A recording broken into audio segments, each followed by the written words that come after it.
A radiografia de tórax é o elemento extremamente importante no atendimento inicial e no acompanhamento de alguns pacientes. Ela é barata, é rápida de fazer, pode ser feita com o paciente no leito, até mesmo com instabilidade hemodinâmica. É tudo de bom. Nesse caso, é muito empregada em serviços de emergência. Porém, apesar de sempre dar muitos dados anatomofisiológicos, a interpretação dos seus dados, essa pode ser difícil, porque variam conforme a técnica, idade, status fisiológico do paciente, entre outros motivos.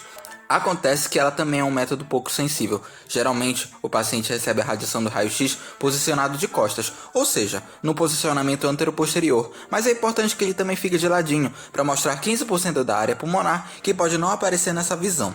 Vamos relembrar alguns princípios da radiografia? O tórax pode ser dividido em um compartimento mediano chamado mediastino, no qual fica o coração, esôfago, via aérea e outros caralhos. E também é composto por outros dois compartimentos laterais, onde estão os pulmões. Quando você pega um raio-x como esse de primeira vez, bate o medo de ser inútil, mas tranquilo. A primeira coisa que percebemos é a bolha gástrica, risos. O estômago é cheio de gases e fica em contato com o diafragma, que é esse lençol branco aí embaixo. Perceba que ele não é reto, ele tem bundinhas, as chamadas cúpulas diafragmáticas. Logo em cima dele temos o coração. Com essa visão de costas, a póstero anterior, isso explica o porquê a sigla VE, ventrículo esquerdo, aponta para a nossa direita. A seta aponta também para o átrio direito e o átrio esquerdo.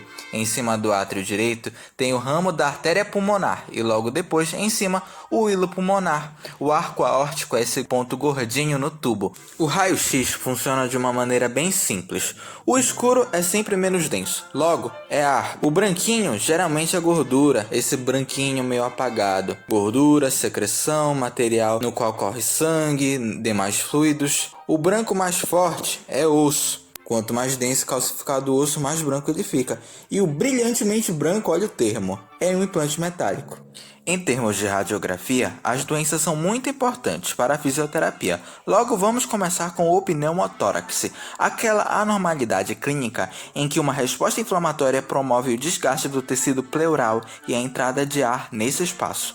Pois é, a presença do ar leva ao colabamento do pulmão. Ele murcha como se fosse um pênis. Ele pode ser aberto, fechado, traumático, espontâneo ou iatrogênico. Radiologicamente se vê muito ar, um breu na cavidade torácica. Às vezes é a qualidade do raio-x que não é muito boa, por isso é importante associar sempre com o quadro clínico. Nem todo pneumotórax é tão óbvio quanto esse da imagem, mas é importante reparar nesse detalhe. Em pneumotóraxes, é importante às vezes discernir o desenho da pleura parietal da visceral, formando o desenho de um pulmão. Veja, você consegue ver uma linha? Se não, tente novamente. Se você ainda não conseguiu ver a linha, eu vou aumentar o contraste da imagem e aí você vai perceber que existe realmente uma maior definição, uma linha no pulmão. Aqui nesse raio-x de melhor qualidade, a linha fica visivelmente mais forte. O derrame pleural é definido como o acúmulo anormal de líquido na cavidade, claro, pleural.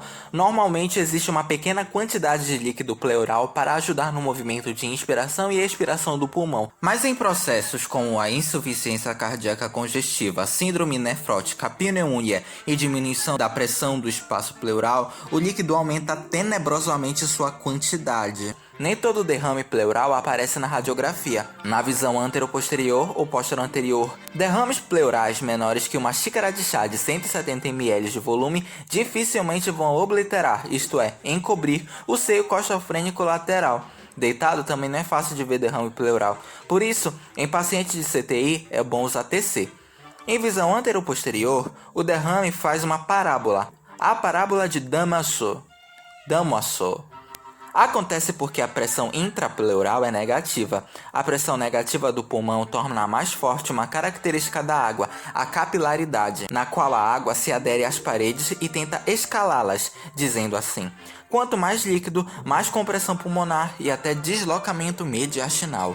Como eu falei anteriormente, às vezes a visão anteroposterior ou posterior-anterior não possibilita a visão de um derrame pleural da forma como a visão em perfil, ou seja, a visão lateral, permite vê-lo. Aqui já podemos ver melhor. E aqui nessa outra imagem, o sinal da parábola dá para ver nas duas visões, anteroposterior e lateral. Meus anjos, a próxima é a atelectasia, o colapso total ou parcial do pulmão. Podem ter vários tipos de atelectasias, obstrutivas, compressivas, restritivas e a puta que pariu.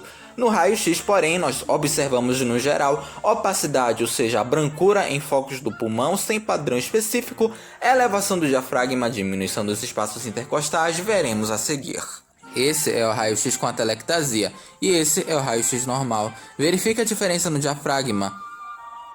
Veja como não há tanta brancura espalhada no raio-x.